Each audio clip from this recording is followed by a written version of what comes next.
Hello everyone, I am Be Better Gamer. Welcome to Be Better Gamer Wrestling. This channel is dedicated to the classic series of N64 wrestling games developed by Aki Corporation, WCW NWO World Tour, WCW NWO Revenge, Virtual Pro Wrestling 64, Virtual Pro Wrestling 2, WWF WrestleMania 2000, and WWF No Mercy. I am continuing my WWF No Mercy Let's Play series. I am currently going through the Hardcore Championship paths, and I'm going to be playing as Perry Saturn today, one of the radicals that came into WWF around the beginning of the year 2000, and Dean Malenko, Perry Saturn, Chris Benoit, Eddie Guerrero, all included in WWF No Mercy. They missed out on WrestleMania 2000, but they were all in WCW NWO Revenge, and it was in WCW NWO Revenge that I fell in love with playing as Perry Saturn, and that caused me to seek out a lot of Perry Saturn's earlier work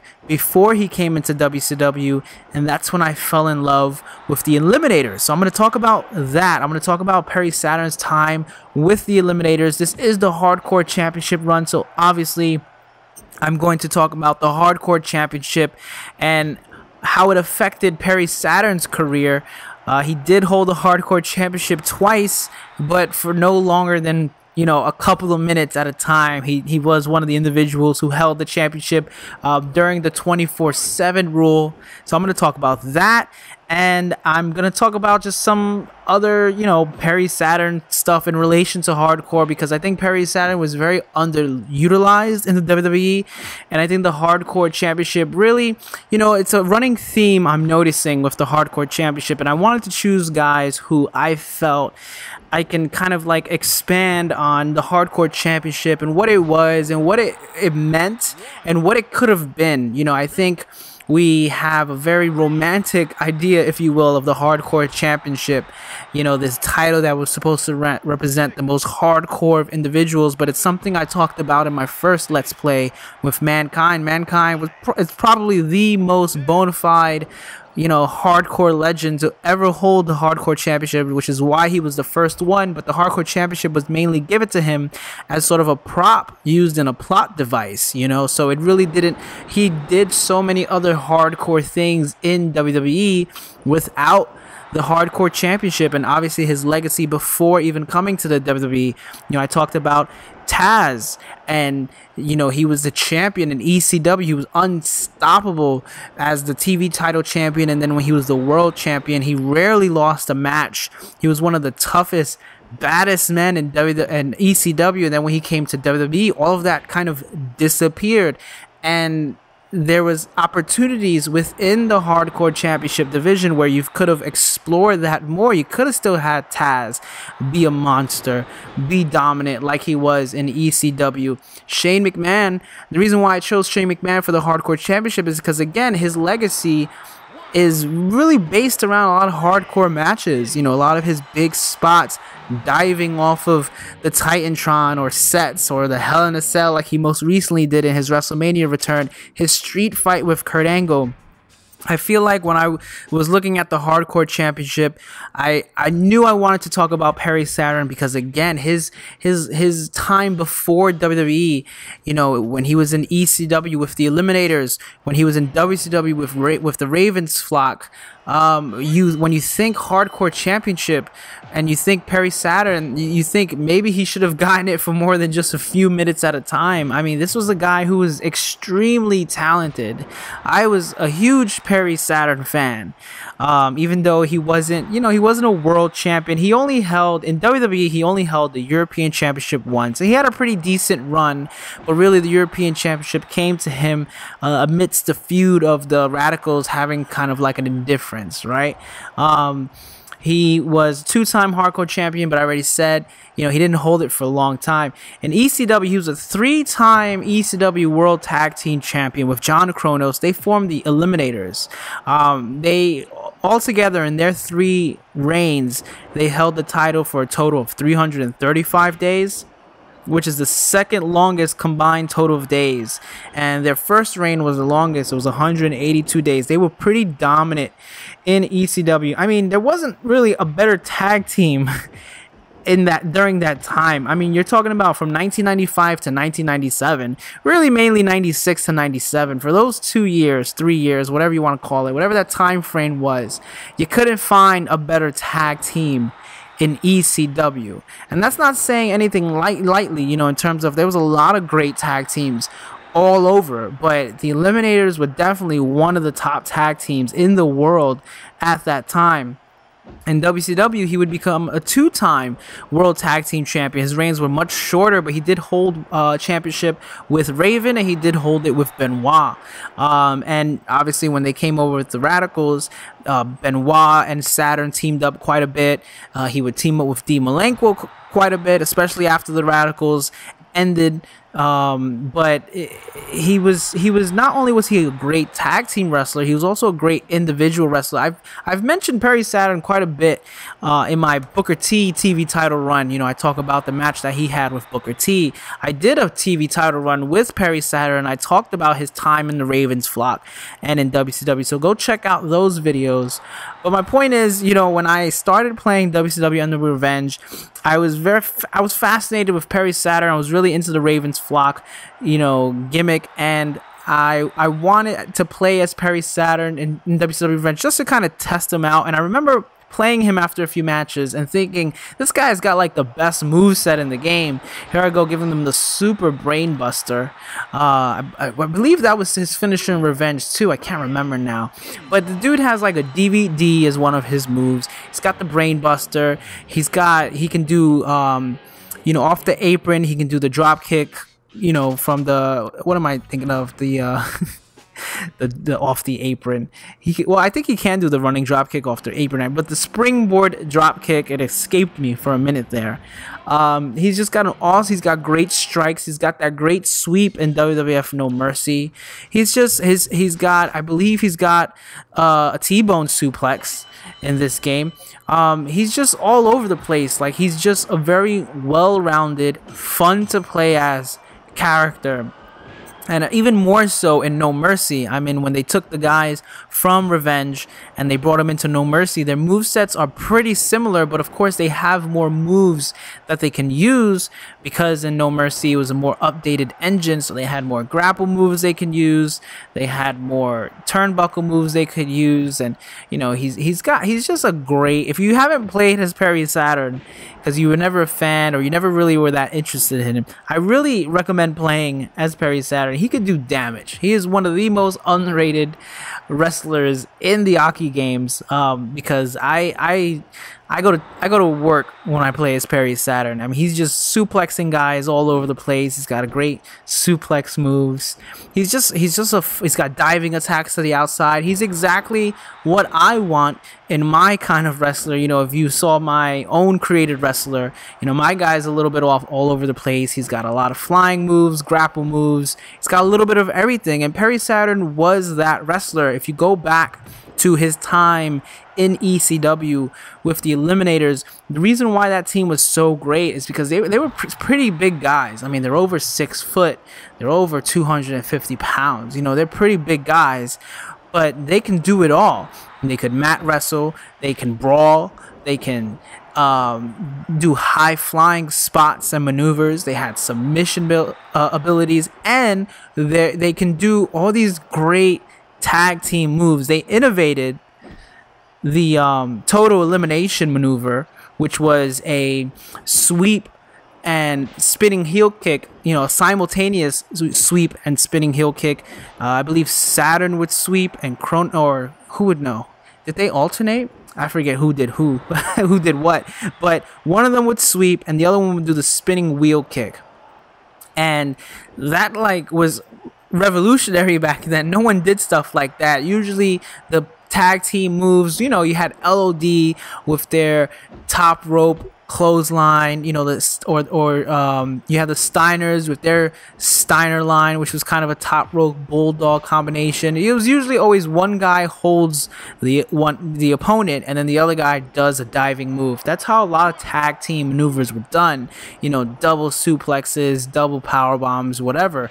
It was always two guys doing something simultaneously, but you know, one guy was usually more dynamic than the other. With the Eliminators, a lot of their tag team moves, they both were doing something simultaneously. So it was really cool to watch and really brutal to watch. That total elimination, I mean, it didn't look like they were pulling back when they were like doing that spinning wheel kick. And the total elimination, a lot of tag teams have adapted it, and there's a lot of variations of it, you know, and just pulling from modern day wrestling, you know, the Ascension, their Fall of Man is pretty similar. Instead of a spinning wheel kick, though, I think it's Victor. He does the diving European uppercut, but it's pretty much like total elimination. Red Dragon, Bobby Fish, and Kyle O'Reilly, they have a variation of the total elimination. It's a flying knee instead of a wheel kick. And most recently, the Shining Stars, Primo and Epico, you know, the former Los Matadores, they're doing a straight up recreation of the total elimination. It's a great tag team. It's a beautiful tag team move. So, you know, if the Shining Stars are winning matches, it's because of total elimination. And they were just they had great matches with RVD and Sabu, the Pitbulls, the Dudleys later on, the Gangsters, you know, Mustafa and New Jack. Look at that. He's got the fireman's carry to the falling back neck drop. I mean, he's just all over the place. He's got great moves. I tried it in my hardcore matches too. I don't know if you guys have been noticing, but I try to take a lot of the fights outside, and I try to use the table as much as possible. You know, and the Rings of Saturn. Did I forget the Rings of Saturn? His signature maneuver in WCW, his signature submission hold. Look at that belly to belly. He's got so many great moves. I want to like go and play some more with Perry Saturn because I just love his moveset. But you know, they were very dynamic, and when, you know, they had that great run in ECW, they had a lot of great matches. I mean, a lot of the matches you can find on the WWE Network. They got the CyberSlam 97 RVD and Sabu tag team match, you know, which is just a classic ECW match. It's for the Eliminators Tag Team Championship. And they had a lot of great matches with Sabu and RVD, but that was the main one I could find on the WWE Network. There might be more, but the WWE Network, man, sometimes it's just hard to find stuff, especially with Saturn. You know, I was having a lot of difficulty finding some of his stuff because they included Chris Benoit, so they don't let you search for Chris Benoit. You just kind of have to know what pay-per-views he was on and what, you know, episodes of Raw or Nitro he was on. And that's frustrating when he's teaming up with Saturn, you know, and I'm trying to look for Saturn and Benoit versus, you know, Malenko and Guerrero or whoever, you know, and it just doesn't come up. So that was kind of difficult with him. And also with the ECW, trying to find the ECW stuff on the network, they have some things tagged, but a lot of the stuff, you know, that they shot at house shows and that they shot at live events, they would rebroadcast it on their ECW Hardcore TV show. And the difficult thing about trying to find that is like, okay, if you see a match, oh, okay, so the Eliminators fought Sabu and RVD on this day at this event. What episode of Hardcore TV did they show that, if they even did show it? And that's another frustrating thing about finding stuff on the WWE Network. I kind of wish that when I do research on wrestlers like Saturn, who have been in like every top promotion, you know, he's been in ECW, he's been in WCW, he's been in WWE. I kind of wish I can go on the WWE Network and I can, you know, just have an advanced search feature where I can, from a drop down menu, it has everyone on the network, so I can go to, you know, put P Saturn, like choose him, or maybe they'll have him as S, you know, Saturn, and I'll choose him, and then I can choose, okay, maybe I want to just see all the videos he's in by year, or I want to see all the videos he's in by promotion, you know, maybe just his ECW stuff. Show me only ECW stuff. Show me only ECW stuff from 1996. Or maybe I want to just see his single matches, because when I was trying to find hardcore stuff, you know, that he was in WWE, I know there was quite a several times where he was involved with the Hardcore Championship, and maybe I just want to find the hardcore matches, or match type hardcore matches, or match type tag team matches, so I can see the tag team matches he did with the Radicals, as opposed to like the tag team when he's teaming with someone else. You know what I mean? Like tag team Saturn with Dean Malenko, or Saturn with Eddie Guerrero. It's just a lot of features I wish, the simple things. I use a lot of other wrestling websites like Internet Wrestling Pro Database and cagematch.net. If you haven't used those websites for research and resources in wrestling, they're really good. They're really helpful. And it's what I use a lot of the time to do research, because I haven't seen it all. I haven't seen every match that Saturn is in, So I use those, and they have advanced search features like that where I can, narrow things down to like a year, or even like a set of pay-per-views or things like that. So, or if I only want to see house shows or TV events and this and that, that's just something I wish they had. So that's my WWE Network rant a little bit, but I bring it up because Saturn, he was all over the place. And it's hard to just kind of say, for someone like Saturn, who really didn't get his due in a lot of these promotions. He was in ECW with the tag team with the Eliminators, and the reason why he left was because he got injured, and during that time he was injured, he worked out a deal with WCW, and WCW signed him because he didn't really have a contract with ECW, so he was able to just leave straight up during his time off and work for WCW. I'm sure there was a lot more stuff into it. I wasn't there. I can't say what really went down, but Kronos actually had to drop the tag team championship to the Dudleys. It would be the second time they would lose the championship to the Dudleys, and Kronos defended it by himself against both Dudleys. The match didn't last long, and the Dudleys would win the ECW Tag Team Championship for the second time. Eventually, they would hold it for 9 times. So it was almost kind of like a passing of the torch, because the Dudleys would become the next dominant tag team after the Eliminators. But the real reason why they had to drop it was because Saturn was on his way out. He was leaving. He was injured, and they had to drop it. But also, he wasn't coming back. He was going to WCW, and he actually signed with WCW while still injured, appearing with the Ravens flock. And then his first match, he would win the TV title on an episode of Nitro. So he had a great beginning run in WCW with Ravens flock, and I talked about that at length in my WCW TV title run with Saturn. But he had after that, it was, much like how Dean Malenko was feeling, Eddie Guerrero was feeling, Benoit, Jericho, all those guys. He just kind of was just hovering around. They weren't really doing much with him. He was still a great performer. Every time he came out, he usually had really good matches and tag team matches. And when he was brought into WWE with the Radicals, he kind of was, I wouldn't say the lesser of the 4, but his term in WWE was probably the most underwhelming of the 4.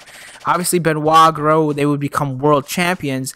Dean Malenko, he would become the light heavyweight champion, and they didn't really do anything with that, but he ended up becoming one of the longest reigning light heavyweight champions because of it. So at least he has that, in the history books put down, and I talk about that in my Dean Malenko light heavyweight championship run. But Saturn, besides his very brief tenure as European champion, and even more brief tenure as hardcore champion, I think the 2 things he'll probably be known for is having Terry Runnels as his manager for a while, and Moppy, the whole gimmick where he had that mop he would carry around with him, and he gave him a persona, sort of like Castaway with Tom Hanks and Wilson, the soccer ball that he drew the face on. That's kind of what they did with Moppy. I was actually listening to a podcast with one of the writers, I forget his name, but it was one of the writers, I believe, on the Talk is Jericho show, and he was talking about Was it Jericho? It could have been Ross Report. I always confuse the podcast, like who's interviewing who, because I listen to them all like at the same time. But anyway, one of the writers was talking about he gave Perry Saturn the Moppy gimmick, sort of just kind of like, yeah, here, just take this, do something with it. And he actually made it work, and he got it over, and people were very entertained with it. And even he said, that was something unique about Saturn. Saturn had that ability that you can give him something and he could make it work. And who knows why they never went further with it. I mean, again, he was great in the ring, fantastic in the ring. He had a great look to him. He was kind of goofy looking, but he was also intimidating at the same time. I mean, that's why he was the enforcer of the Ravens flock. And even in the Radicals, he was the muscle. You had Benoit. Benoit was, pretty tough too, but Saturn was really the muscle of the group because he was the more bigger, more imposing member. So he could do a little bit of both. He can be entertaining and kind of funny, but he was a killer in ECW. The Eliminators, you didn't mess with them. You didn't mess with the Eliminators. You didn't mess with him when he was in Ravens flock, and in WWE they kind of went away from that. I don't know why. I don't know why they did that, because you could have given him a very long run as hardcore champion. He won the title. Like I said, he won the title very briefly during the 24/7 rule. He beat Crash Holly, and then he would lose it right away to Taz, I think, and then Taz lost it to Crash Holly. There's a match at Unforgiven 2000, which is really good, that he was involved when. It's the Hardcore Championship Invitational. This match had Steve Blackman, Crash, Test, Perry Saturn, Sho Funaki, and Al Snow. And it was a good match. It was a good match for the people involved. I enjoyed it. It was very reminiscent of the 6-man Hardcore Championship match that happened earlier in the year in Backlash of 2000. And I think it's very, you look at the two rosters. In that match, you had Crash Holly again, you had Hardcore Holly, and then you had Taz, Perry Saturn, and both the Hardys. You had Matt and Jeff Hardys. Like there was two of them. Matt and Jeff Hardy. And you look at the talent in both those matches. Obviously, I would say the Backlash, a little bit more upper tier of talent, but the Hardys, out of all these people, were the only ones who really found a lot of great success in WWE. Why couldn't they build this division around all these guys, around Steve Blackman, around Taz, around Saturn, around Hardcore Holly, and actually make it a legitimate, worthwhile hardcore championship division? It was, let's be honest. I mean, the 24/7 hardcore rules was entertaining. Yes. But I think the downside to having those rules is that everyone involved for a long period of time with that championship, their stock kind of fell, because they were involved in these matches that were very quick. They were over in 2 seconds. They were over extremely fast. So you couldn't take them seriously as like, oh, he's the hardcore champion, he's gonna hold it for. Nope, he's lost it already. It was, very staged. Wrestling is staged in general, but the whole idea of like filming vignettes in an airport terminal, or in a parking lot, or at a kids, playhouse like a Chuck E. Cheese or whatever it was they were at when they did that one, when they, are chasing the headbangers are chasing Crash through the ball pit. Guys who were extremely talented, like Perry Saturn, kind of got lost in the wackiness of the Hardcore Championship, so then therefore they couldn't be taken seriously outside of the Hardcore Championship, because within the Hardcore Championship they're not being taken seriously. It's all funny, haha, Crash, he's the hardcore champion, he's challenging anyone, and everyone's, it's funny, but think of all the people that were involved with the hardcore championship for a long period of time, Perry Saturn including, and what did they do after?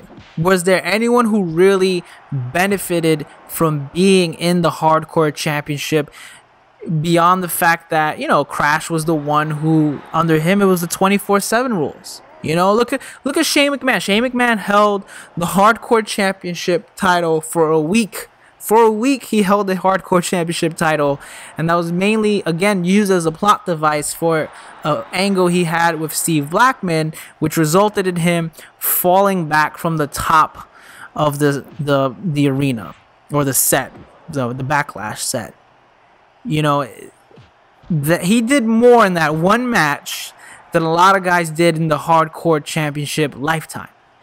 And why is that? Why did that happen? Why did they take a title where a lot of these guys who came from ECW, who had a hardcore background like Perry Saturn, that they could wrestle all types of matches, why did they reduce their division to kind of a joke? You know, like, if you really think about, like, that's how I honestly feel about the Hardcore Championship. You know, that's why I was looking forward to this, because I wanted to go back and see, like, why did they do that? You know, you gave it to Mankind Hardcore Legend, and at first they made an attempt to make it seem like, oh yeah, they're gonna do these gritty hardcore matches, and then it kind of became a joke. And you can't say that was a time when WWE was moving to the PG era, because they were still full blown in the Attitude Era.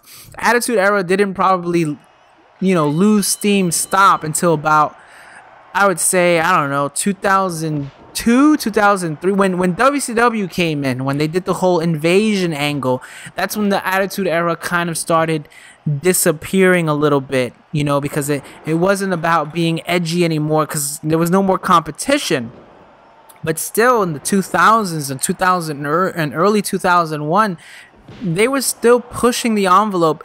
They were still trying to, you know, make themselves be the be-all, end-all in terms of what a wrestling product should look like. And they were still pulling a lot of the best talent from all over the world.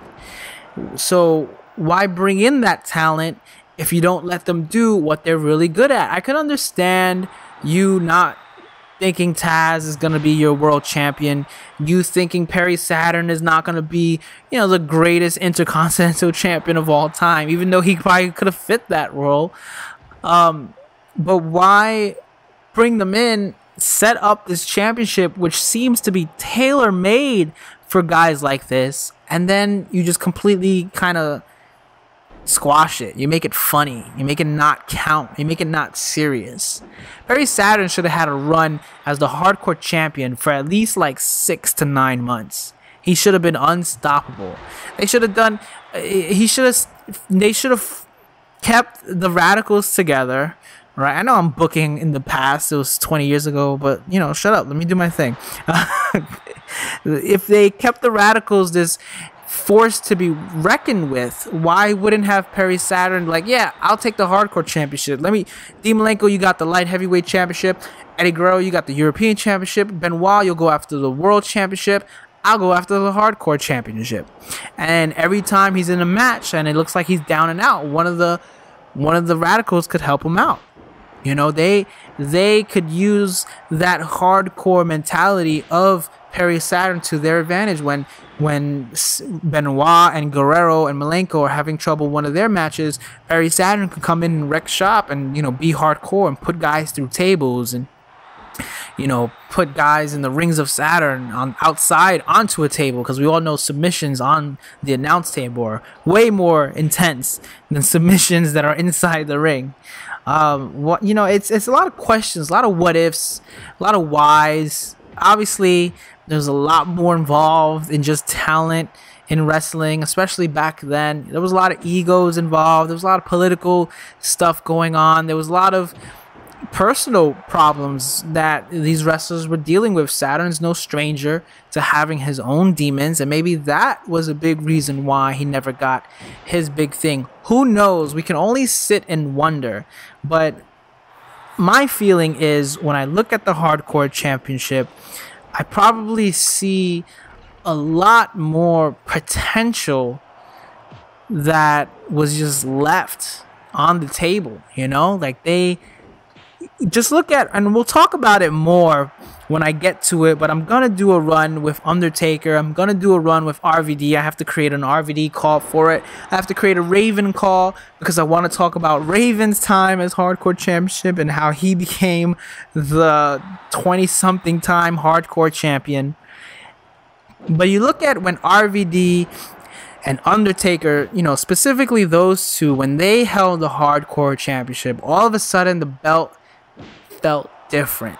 It was elevated. It's very reminiscent of when John Cena recently held the US Heavyweight Champion. You know, it was the first title he ever held in the WWE. And then nearly a decade later, he gets it again.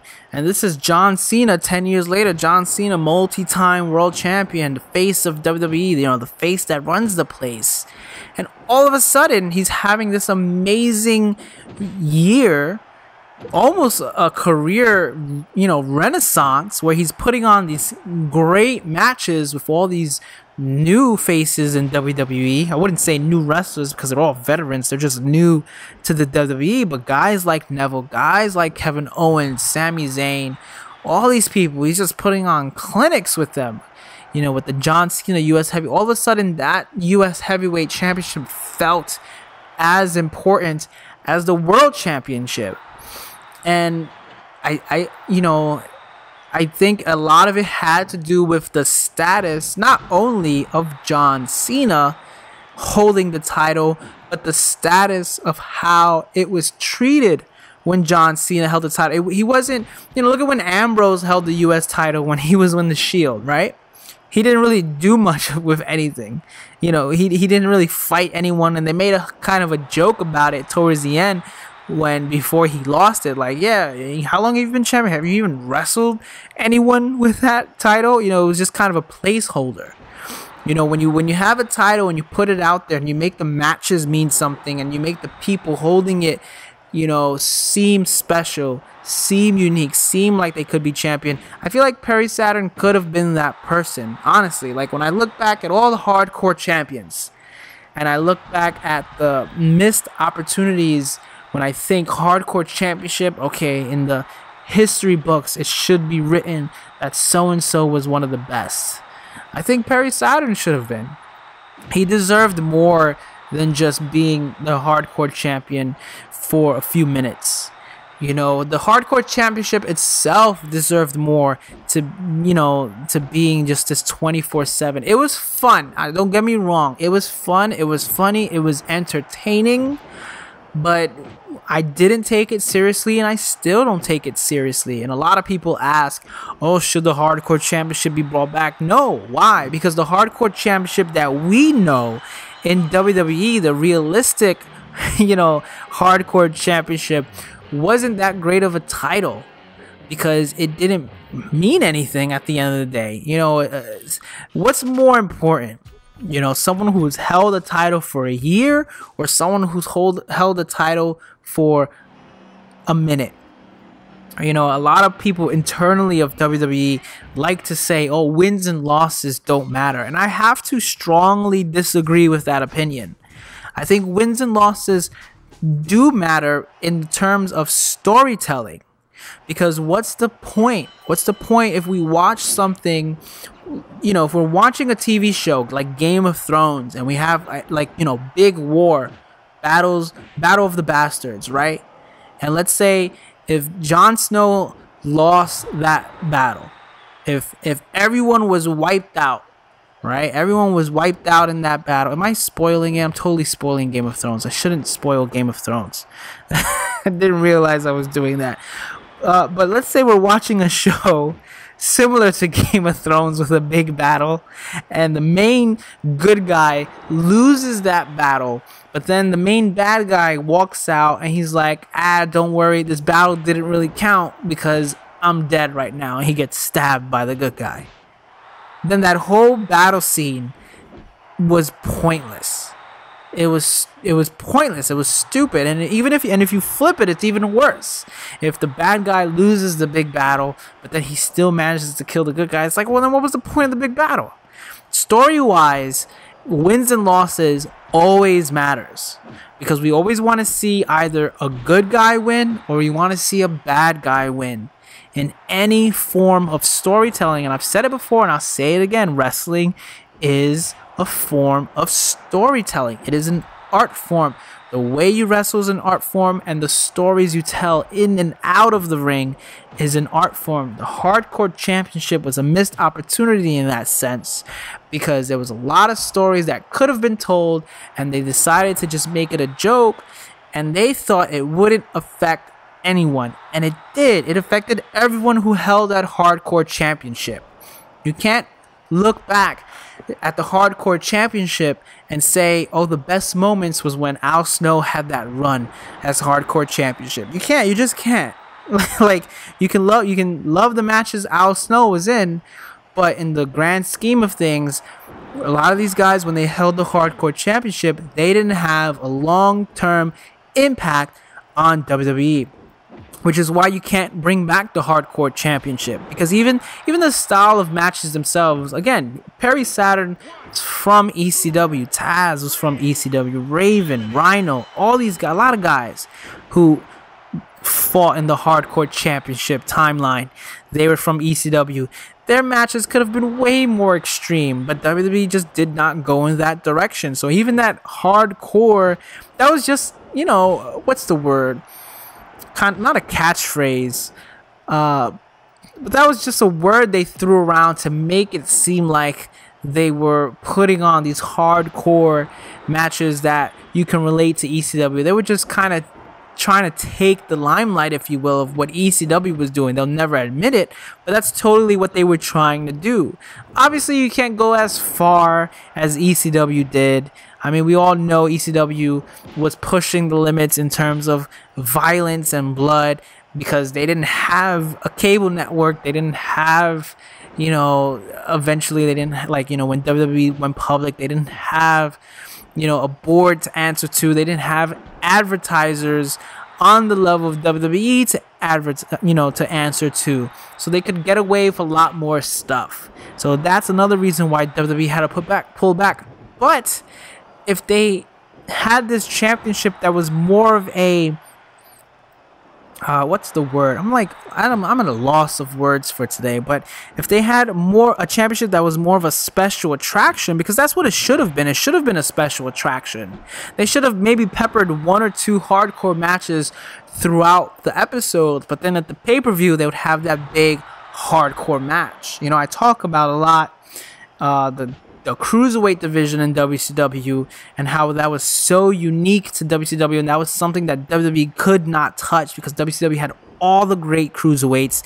They put on so many great matches, and now we're getting a cruiserweight revival because WWE never really capitalized on that. They never really had a great cruiserweight division, and that's something that's a void that's been needed to be filled for so long, and finally WWE is doing it. So it makes sense, and it's gonna work, and it's gonna work very well, especially in the way they're presenting it. They're giving it a nice modern spin, making it seem like a more athletic-based competition. But the Hardcore Championship, you look at the Hardcore Championship, and we all know in the back of our minds, it was just their kind of way to kind of poke fun a little bit at what ECW was doing.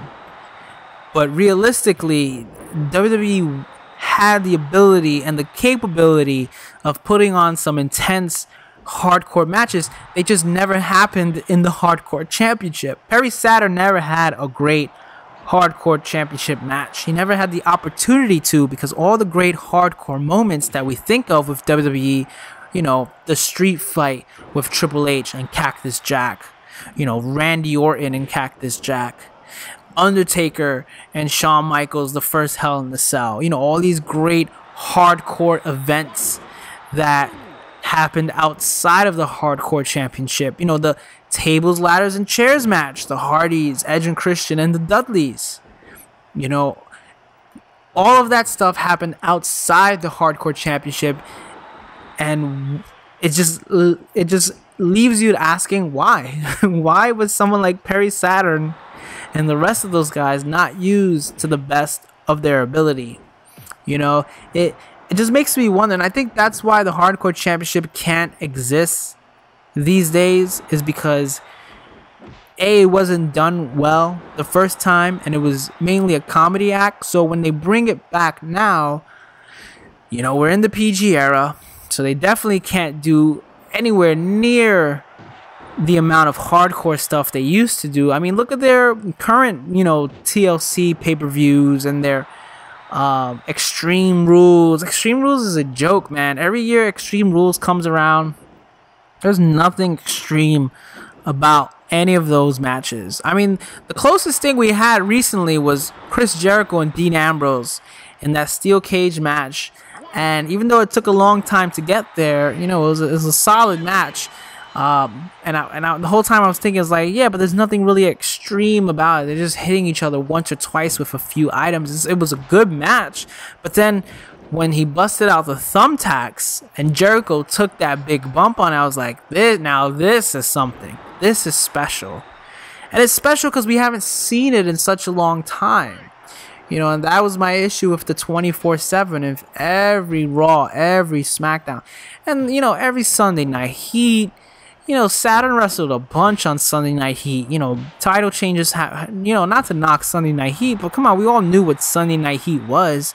It was the taped matches before SmackDown. You know, it was the dark matches, essentially. It was a way for them to fill another hour of wrestling content on another channel. It was great that guys were being able to work these matches, and that meant they got money in their pockets and they put food on their tables. But again, why restrict a championship to a program that you don't see on a higher level as your other programs? That was just always my issue. And Saturn, unfortunately, I feel like his career really took a dive when he came into WWE. After that, he seemed like one of those guys, like, would he have ever been world champion? Who knows? Who knows if the moppy gimmick got extremely over? You never know.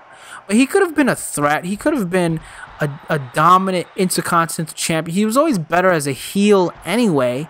He could have been this really rough heel that you couldn't beat if they gave him the time to go out there and put on these clinics that he was capable of, that his WWF No Mercy moveset allows him to be, you know, then I think they could have done so much more with him. But that's all in the past. Who knows? It's all about a bunch of what ifs and what could have happened, what should have done. Obviously, you know, the past is in the past. I can't change it. No one can change it. You can't really get upset about it. But I like to, that's why I like doing these Let's Plays, because it allows me to reflect. It allows me to go back and see, okay, well, what actually happened? You know, because a lot of the time I like to think about, oh yeah, it was so great when this happened, and then you go back and you watch the match, and it's like, wait, why isn't this match as good as I remembered it to be, you know? And the Hardcore Championship is kind of that thing. The Hardcore Championship, I remember being kind of like, yeah, the Hardcore Championship, woo, is so hardcore. And then as I'm doing my research, and it's just making me sad and kind of depressed, and like all the guys that I would have liked to see be these dominant hardcore champions and be the beacon of what the Hardcore Championship represented. It's not that. It's entirely the opposite. So, well, you know, that's my Perry Saturn run. It was kind of a little bit of a downer, but I really love Perry Saturn, and I just, you know, more of the story, I wish they did a lot more with him. But I wanted to talk about that because I wanted to talk about a lot of other things surrounding the Hardcore Championship that weren't entirely solely wrestler based. But, you know, Perry Saturn did factor into it. But I hope you liked it. I hope you loved watching Perry Saturn's moveset. Great moveset. I hope it inspires you to pick him up, make him your main in WWF No Mercy or WCW NW Revenge. Anyway, as always, I am Be Better Gamer. You know what to do at the end of YouTube videos. Like, comment, subscribe. You've been on YouTube before, and I'm continuing the Hardcore Championship, and I'm not even halfway through, guys. This is great. I love it. So until next time, as always, keep watching all the wrestling. Thank you.